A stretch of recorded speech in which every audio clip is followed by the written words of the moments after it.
Hey, welcome back. It is, well, very end of July. Summer has flown by and, sadly for the kids, a couple more weeks and they'll be back to school.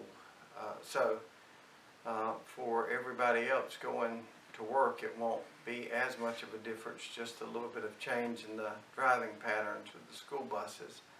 But it's always important to remind everybody to stay safe, drive safely. With school starting back, it will take a few weeks to sort of get in that new rhythm, but it'll all temper out and we'll be okay. As long as we don't dent any school buses or hurt any kids, I think we'll be just fine. We're back in court this week. It's going to be all pleas. We did not bring in a jury. You know how that works. If you're going to have a trial week, which we generally have trial and plea week at the same time, if you're going to have a trial week, you got to have a jury to come in, and that's a couple of hundred people at least that would come in being picked by driver's license or their ID, state issued ID, or voter registration. So that's how you get to jury duty.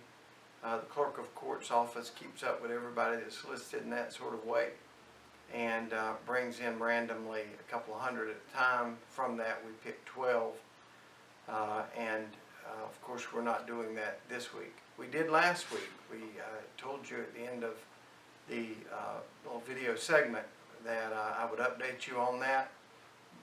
That case was a sort of a road rage case where a gun was drawn. It ended up being a pointing and presenting. The jury heard from both the state and the defense and started deliberating, I think, on Thursday afternoon. Deliberated for several hours, came back Friday morning and deliberated for a few hours, and then just said, look, we are hopelessly deadlocked. That means in last week's case, it's my understanding that 10 jurors said guilty. 2 were saying, I can't, there's no reason for us to keep talking about it. We're at a deadlock. This is the way it's going to end.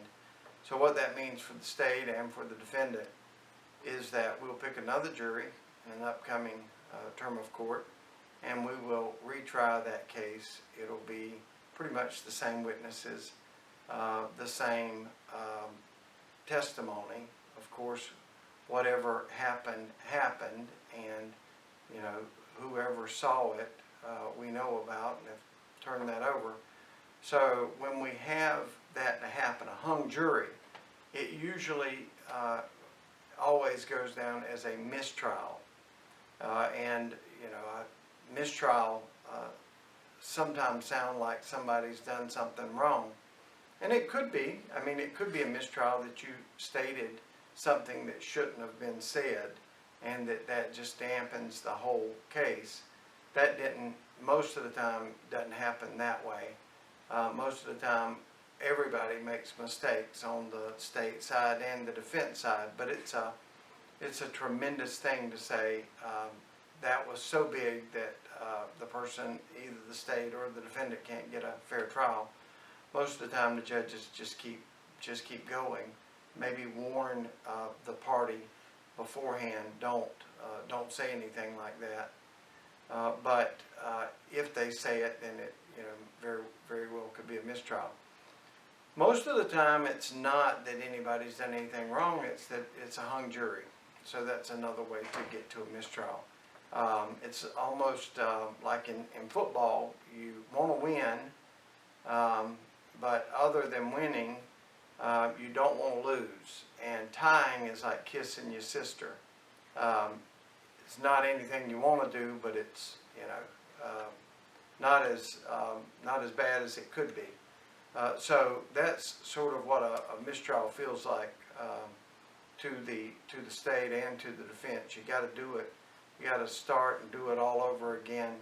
But nothing really has happened except a week has gone, and we're not able to reach a decision either way.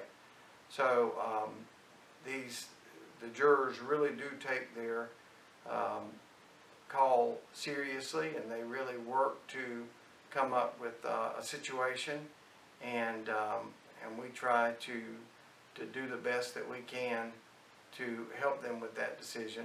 But of course, on the other side, you've got a defense attorney, and that is the process.